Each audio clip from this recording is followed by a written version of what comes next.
அன்பர்களே வணக்கம். நாம் இன்னைக்கு வீடியோ பதிவில் எதை பற்றி நம்ம பார்க்க போகிறோம் அப்படின்னு பார்த்தீங்கன்னா, நமது சிவருத்ர மகாகாளியம்மன் அருள்வாக்கு பீடத்தில் பார்த்தீங்கன்னா வெள்ளிக்கிழமை, செவ்வாய்க்கிழமை, அமாவாசை, பௌர்ணமி ஆகிய இந்த நாட்களில் எல்லா நாட்கள்லையுமே நம்மளுடைய கோவிலில் பார்த்திங்கன்னா அருள்வாக்குங்கிறது காலையில் 11 மணிலேருந்து மதியம் 2 மணி வரைக்கும் நம்ம கோவிலில் பார்த்திங்கன்னா அருள்வாக்குங்கிறது பார்த்து வந்துக்கிட்டு இருக்கோம். சரிங்களா? அதே சமயம் பார்த்திங்கன்னா வெளியூரில் இருக்கக்கூடியவங்களும் சரி, வெளிநாட்டில் இருக்கக்கூடியவங்களும் சரி, நேரடியாக நம்மள்ட்ட அருள்வாக்கு பார்க்க முடியலேன்னு நினைக்கிறவங்களுக்காக நம்ம என்ன செஞ்சுருக்கோம் அப்படின்னா, தொலைபேசி மூலமாகவே அருள்வாக்குங்கிறது பார்த்துக்கிட்டு வரோம். சரிங்களா? அந்த தொலைபேசி மூலமாக அருள்வாக்கு பார்க்கணும் அப்படின்னு நீங்கள் விருப்பப்பட்டீங்க அப்படின்னா, ஸ்க்ரீனில் தெரியக்கூடிய அந்த வாட்ஸ்அப் நம்பருக்கு உங்களுடைய பேர், உங்களுடைய ஊர் பேர் போட்டு அருள்வாக்கு பார்ப்பதற்கு உண்டான குரு தட்சணையை நீங்கள் செலுத்தி நீங்கள் என்ன செஞ்சுக்கிறணும்னா அருள்வாக்கு பார்ப்பதற்கு முன்பதிவு செஞ்சுக்கிறணும். சரிங்களா? முன்பதிவு செஞ்சுக்கிட்டால் மட்டும்தான் அருள்வாக்குங்கிறது நம்ம பார்க்க முடியும். அதுவும் வருஷ பிரகாரம் தான் நான் பார்ப்பேன். சரிங்களா?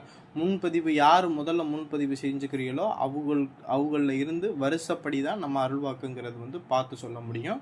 சரிங்களா? இதுக்கு பார்த்தீங்கன்னா ஒரு வாரத்தில் அருள்வாக்கு நீங்கள் பதிவு செஞ்சு வச்சுக்கிட்டீங்க அப்படின்னா குறைஞ்சபட்சம் ஒரு 3 நாட்களுக்குள்ளாகவே நம்ம என்ன செஞ்சிருவோம், உங்களுக்கு அருள்வாக்குங்கிறது பார்த்து உங்களுக்கு சொல்லப்படும். சரிங்களா? இதில் பார்த்தீங்கன்னா அருள்வாக்கு அப்படின்னா ஒரு சில பேர்களுக்கு என்ன அப்படிங்கிறதே தெரியலை. சரிங்களா?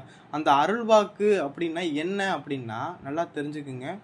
எல்லா மக்களுக்குமே ஒரு பிரச்சனைகள், ஒரு கஷ்டங்கள், ஒரு பிரார்த்தனைகள் இருக்கும். அது நிறைவேறாமல் இப்படி தடைபட்டு போய்கிட்டு இருக்கும். சரிங்களா? ஒரு சில பேர்களுக்கு குழந்தை இல்லாமல் இருக்கும், ஒரு சில பேர்களுக்கு திருமணம் ஆகாமல் அப்படியே தடைபட்டு போய்கிட்டு இருக்கும், ஒரு சில பேர்களுக்கு உடல் ரீதியான பிரச்சனைகள் வந்துக்கிட்டு இருக்கும், ஒரு சில பேர்களுக்கு வேலை வாய்ப்புங்கிறது கிடைக்காம இருக்கும். இது போல் ஒவ்வொரு மனிதர்களுக்குமே ஒரு பிரச்சனைகள் அப்படிங்கிறது இருக்கும். சரிங்களா? அந்த பிரச்சனைக்கு என்ன தடையாக இருக்குது, அது நிறைவேறாமல் அதை நிறைவேற்றுவதற்கு முடியாமல் எது தடையாக இருக்குது அப்படிங்கிறத அந்த தடையை கண்டுபிடிக்கிறது தான் அருள்வாக்கு. சரிங்களா? இப்போ உதாரணத்துக்கு பார்த்தீங்கன்னா ஒரு நபருக்கு உடலில் நோய் இருக்குது அப்படின்னா அந்த நோய் என்னங்கிறத டாக்டர்கிட்ட போய் நம்ம பார்த்து அந்த நோய் என்ன நோய், கேன்சரா இல்லை காய்ச்சலா இல்லை வயிற்று வலியா என்னங்கிறத நம்ம கண்டுபிடிச்சா தானே அதற்கு உண்டான மருந்தை நம்ம எடுத்து அந்த நோயை நம்ம முழுமையாக நம்ம சரி பண்ண முடியும். அதே போல் நம்ம வாழ்க்கையில் நம்ம ஆசைப்படக்கூடிய விஷயம் நடக்க விடாமல் தடுக்கக்கூடிய தடை என்ன அப்படிங்கிறத நம்ம முழுமையாக நம்ம தெரிஞ்சுக்கிட்டோம் அப்படின்னா, அந்த தடையை போக்கிக்கிட்டோம் அப்படின்னா நம்மளுக்கு நடக்க வேண்டிய விஷயம் நம்மளுக்கு ஆட்டோமேட்டிக்காகவே நடக்கும். சரிங்களா? இதை தான் நம்ம என்ன செய்கிறோம், தெய்வத்துக்கிட்ட நம்மளுக்கு வாழ்க்கை நடக்கக்கூடிய பிரச்சனைக்கு என்ன தீர்வு அப்படிங்கிறத தெய்வத்துக்கிட்ட நம்ம கேட்டு அதற்குண்டான பரிகாரங்களை நம்ம செய்யும்போது தான் அந்த பிரச்சனையில் இருந்து நம்ம இதை வெளிவர முடியும். சரிங்களா? அதுவும் போல் ஒரு சமயத்தில் அருள்வாக்கு அப்படின்னா நீங்கள் பார்க்குறீங்க அப்படின்னா உங்களுக்கு தெய்வத்து மேலே முழு நம்பிக்கை இருக்கணும். சரிங்களா?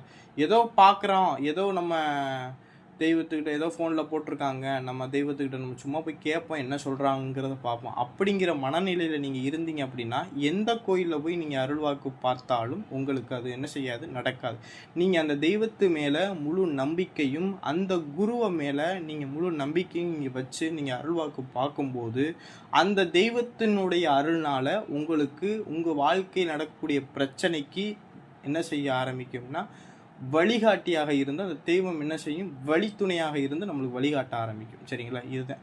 அதே போல் இந்த அருள்வாக்கில் தொலைபேசி மூலமாக அருள்வாக்கு பார்க்கணும் விருப்பம் இருந்துச்சு அப்படின்னா ஸ்க்ரீனில் தெரியக்கூடிய அந்த வாட்ஸ்அப் நம்பருக்கு தொடர்பு கொண்டு நம்மள்கிட்ட அருள்வாக்கு பார்த்துக்கிறலாம். சரிங்களா? நன்றி, வணக்கம்.